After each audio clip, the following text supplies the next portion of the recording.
Buen día, hermanos. El devocional de esta mañana lo titulé El Evangelio que nos salva. Todas y cada una de las doctrinas que tenemos en nuestra fe tienen que estar en un cierto equilibrio. Normalmente no podemos hacer mucho énfasis en una verdad y descuidar las otras. Esto sería claramente peligroso. Pero sí hay una verdad de la cual creo yo que es imposible exagerar, que este es el Evangelio. Nunca podríamos hacer demasiado énfasis en el Evangelio. Es la revelación más grande que le fue dada a los hombres de parte de Dios. Y es el único mensaje por el cual las personas, los hombres, podemos ser salvos. Una desviación de otra verdad doctrinal es verdad que es muy peligrosa y podríamos malinterpretar muchas cosas, pero esto no pondría nuestro destino eterno en riesgo. En cambio, estar equivocados en cuanto al Evangelio es estar desviados completamente. El texto que les invito a leer hoy está en 1 Corintios, capítulo 15, versículos 1 al 4, prestando atención en el versículo 2. Además, os declaro, hermanos, el Evangelio que os he predicado, el cual también recibisteis, en el cual también perseveráis, por el cual asimismo si retenéis la palabra que os he predicado, sois salvos, si no creísteis en vano. Porque primeramente os he enseñado lo que asimismo recibí, que Cristo murió por nuestros pecados, conforme a las Escrituras, y que fue sepultado y que resucitó al tercer día, conforme a las Escrituras. Bueno, como decía, voy a hacer énfasis en el segundo versículo. Acá, cuando escribe, sois salvos, se traduce de un verbo presente que describe un proceso en el presente, y no solo eso, sino también una realidad en el futuro.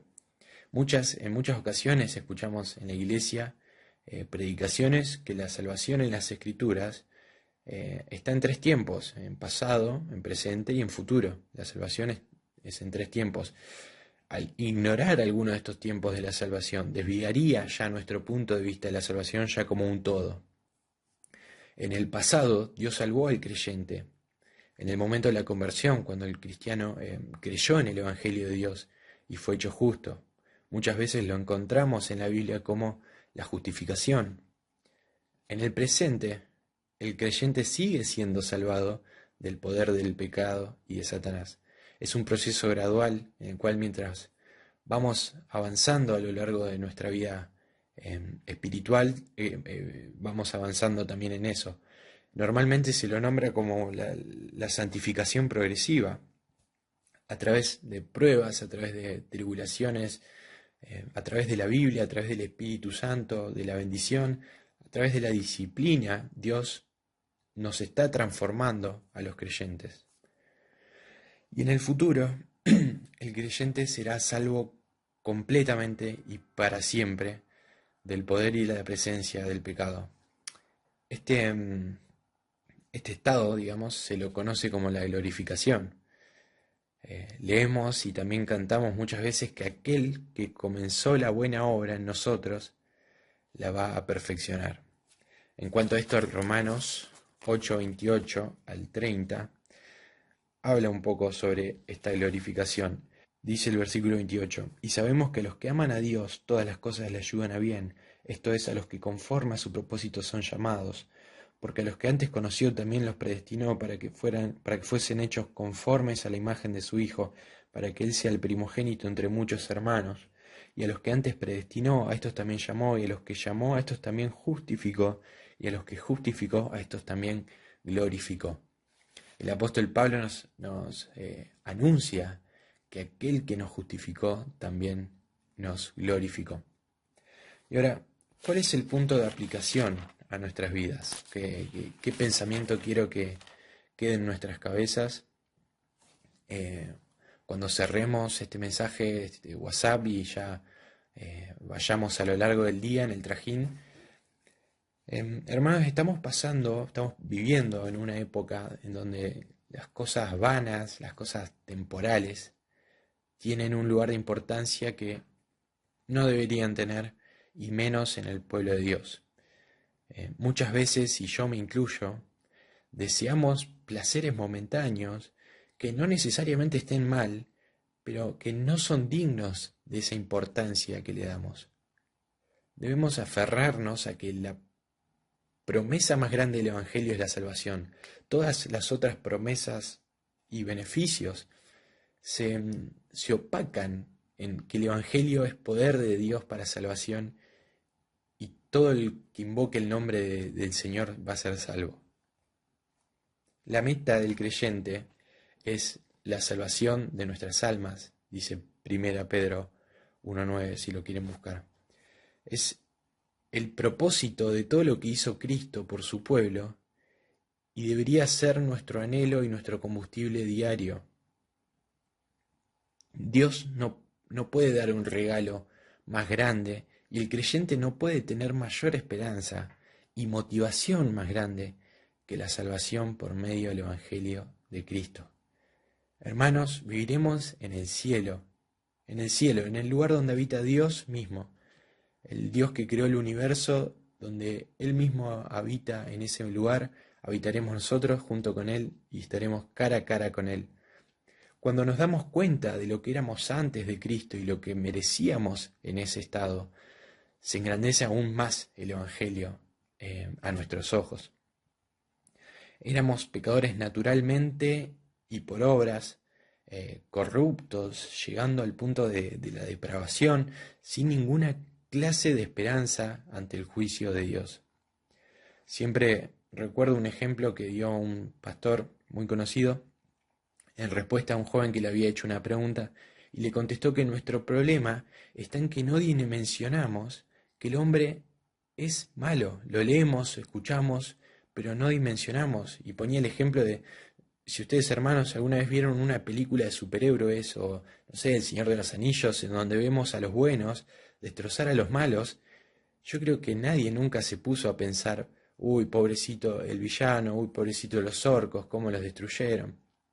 No, es más, llegamos a ponernos felices y aplaudir porque los buenos vencieron a los malos, porque son malos, y de la misma forma el hombre lo es. Y si un día Dios, en su soberanía y su justicia, hubiera decidido condenar a la humanidad por toda la eternidad, sus ángeles aplaudirían y darían gloria a Dios, probablemente por su gran justicia, porque somos malos.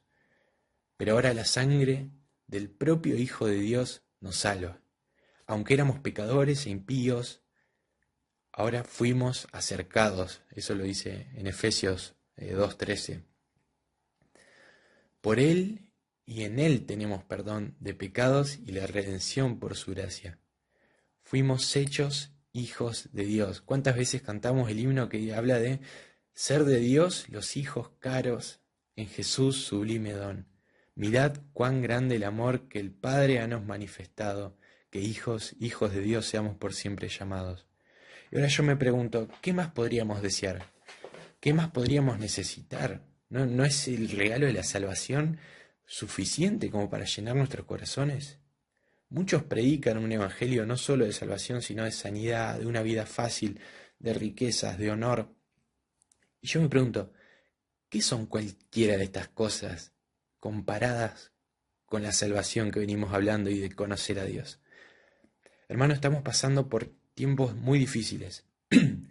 Muchos de nuestros seres queridos quizás están enfermos, muchos incluso partieron de este mundo. Muchas pruebas con respecto a lo económico, con respecto a la salud psicológica que tanto puede dañar el encierro.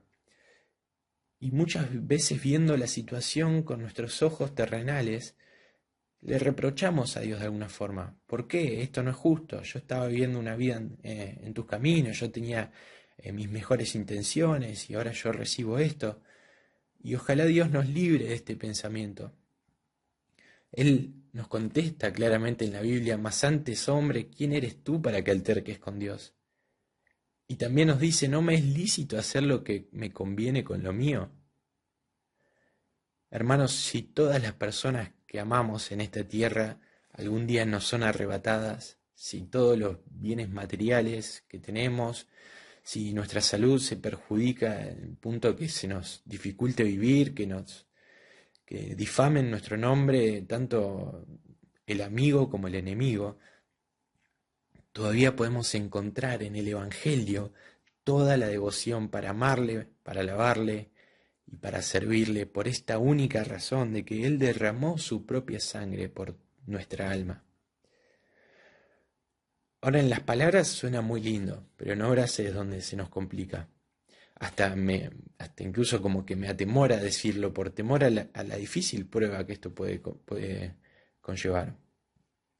Veíamos en el fin de semana que hay cristianos siendo perseguidos y torturados en muchos puntos del mundo y no podemos entenderlo, no podemos entender cómo hay niños que están pasando situaciones espantosas, horribles, y no podemos entenderlo con nuestros sentidos. Pero esta única pasión debe alimentar una vida pura y sin mancha. Les voy a compartir un himno, se los voy a leer, que no se canta en la iglesia. Al principio iba a grabarlo, pero junto con Marco, pero por cuestiones de tiempo no llegamos. Este himno que encontré al principio de la pandemia y su letra me cautivó.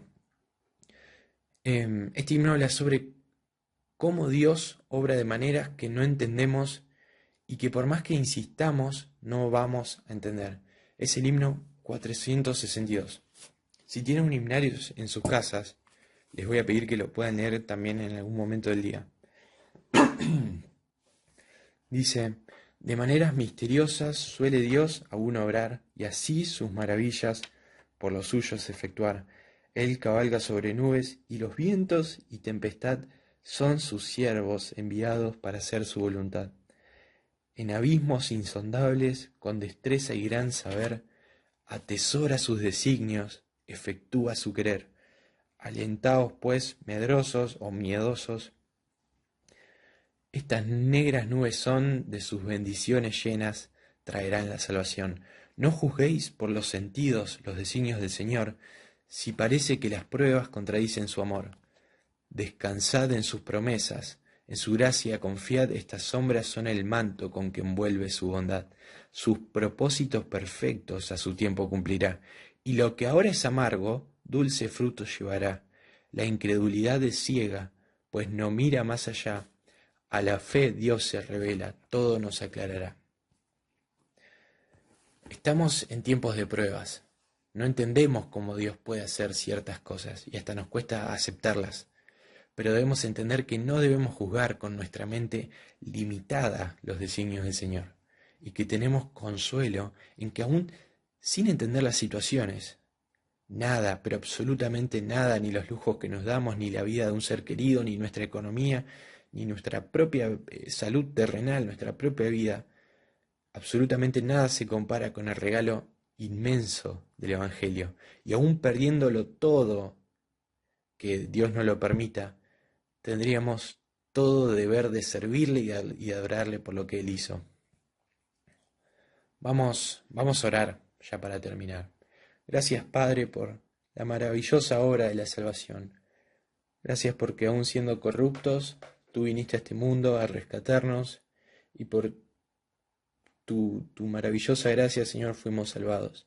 Gracias porque nunca vamos a imaginar el costo de nuestra salvación. Gracias porque hay cosas que no podemos entender, Señor, y gracias porque podemos estar tranquilos con eso, porque tú eres grande en misericordia, Señor, y sabemos que todo obra para bien para tus hijos, Señor. Gracias porque eres quien sabe el propósito, Señor, de cada situación que atravesamos. Gracias porque tus designios son perfectos, como leíamos, y que podemos estar tranquilos en eso. Señor, pero gracias también porque llegará ese día en que nos aclararás aquello que por nuestra incredulidad ciega y nuestra mente limitada ahora no podemos entender. Señor, ya transformados con una mente divina. Gracias porque no nos va a alcanzar, Señor, la eternidad para descubrir estos misterios que alberga el Evangelio. Y ayúdanos a vivir, Señor, motivados por este mensaje, Señor, este Evangelio, y a llevarlo donde tú nos pusiste, Señor. Te agradecemos por cada una de las cosas que nos das. En el nombre del Señor Jesús. Amén.